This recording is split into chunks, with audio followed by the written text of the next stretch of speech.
السلام علیکم دوستو، آج کی ہماری ویڈیو کا عنوان ہے بائبل الہامی نہیں انسانی تصنیف ہے۔ دوستو آج کی ویڈیو کا آغاز کرتے ہیں۔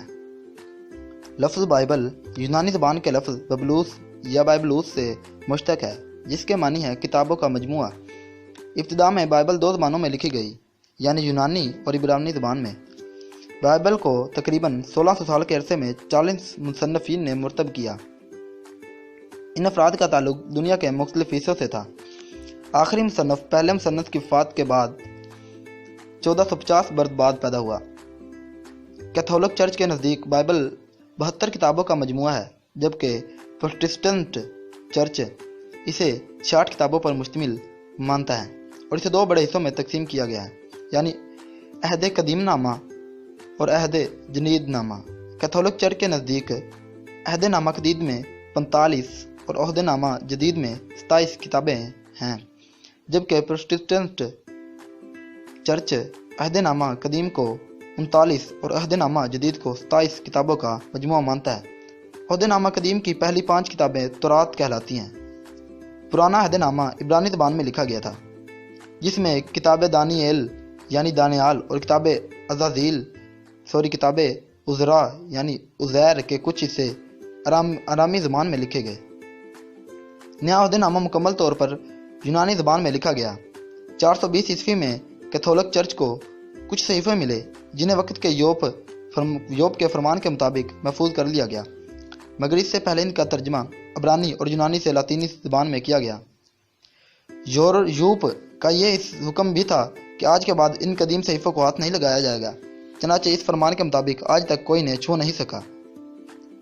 اس وقت قدیم ترین بائبل کے 3 نسخے موجود ہیں۔ نسخہ وٹیکن یہ 4ویں صدی کا نسخہ ہے اور روم میں موجود ہے۔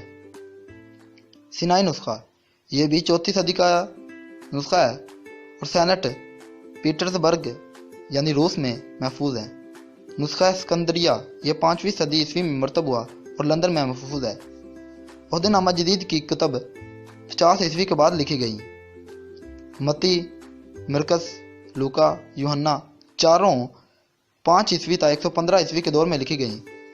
اس دوران میں مقدس برناس یعنی حواری نے ایک انجیل لکھی، جو 55 عیسوی کے زمانے میں کی ہے۔ گرچہ بائبل میں تحریف ہو چکی ہے اور اس میں مختلف مقامات پر تضاد پایا جاتا ہے، لیکن اگر ہم اس حوالے سے پیش کرتے ہوئے اس امر کا اطمینان کر لیں کہ وہ قرآن مجید سے متصادم نہیں ہے، تو اس صورت میں ہمیں حوالہ دینے میں متعمل نہیں ہونا چاہیے، کیونکہ خود قرآن مجید میں بائبل کلام کو متعلق حکمت اور دانائی کے الفاظ موجود ہیں۔ مسلمان یہ عقیدہ رکھتے ہیں کہ اللہ تعالیٰ نے عیسیٰ علیہ السلام پر ایک آسمانی کتاب نازل کی تھی، جو انجیل کہلاتی ہے، اور ہو سکتا ہے کہ آج اس کے بعض اجزاء عیسیٰ علیہ السلام پر نازل شدہ الوحی تعلیمات کی صورت میں عہد نامہ جدید میں شامل ہوں، لیکن اس کا یہ مطلب نہیں کہ مسلمان اس بائبل پر ایمان رکھتے ہیں جو آج ہمارے سامنے پیش ہے، کیونکہ یہ اصل کتاب کا مجموعہ نہیں جو اللہ نے نازل کی تھی۔ یہودیوں اور عیسائیوں نے ان میں ترمیمات، تعریفات اور اضافے کر ڈالے۔ یہ بات اس کمیٹی نے بھی تسلیم کی جو بائبل مقدس پر نظر ثانی کے لیے قائم کی گئی تھی۔ یہ کمیٹی 32 علماء پر مشتمل تھی جو اس کے رکن تھے۔ انہوں نے ان تعاون کرنے والے فرقوں کے 50 نمائندوں پر مشتمل مشاورتی بورڈ کے تاثرات اور مشورے اپنی رپورٹ میں شامل کیے۔ کمیٹی نے بائبل مقدس کے مقدمے میں کہا، بعض اوقات یوں لگتا ہے کہ متن میں سے کچھ حصے حذف کر دیے گئے ہیں، لیکن کسی نسخے میں بھی حذف شدہ حصے قابل اطمینان طور پر بحال نہیں کیے گئے۔ اصل متن کی انتہائی امکانی تشکیل جدید کے لیے فاضل علماء نے جو بہترین قیاس پیش کیے، اب ہمیں انہی پر اکتفا کرنا ہے۔ کمیٹی نے مقدمے میں بھی لکھا کہ عبارت کا اضافہ کیا گیا ہے، جن سے قدیم مستند نسخوں میں اہم تبدیلیوں، اضافوں اور تعریفات کا پتہ چلتا ہے۔ تو دوستو آج کی ویڈیو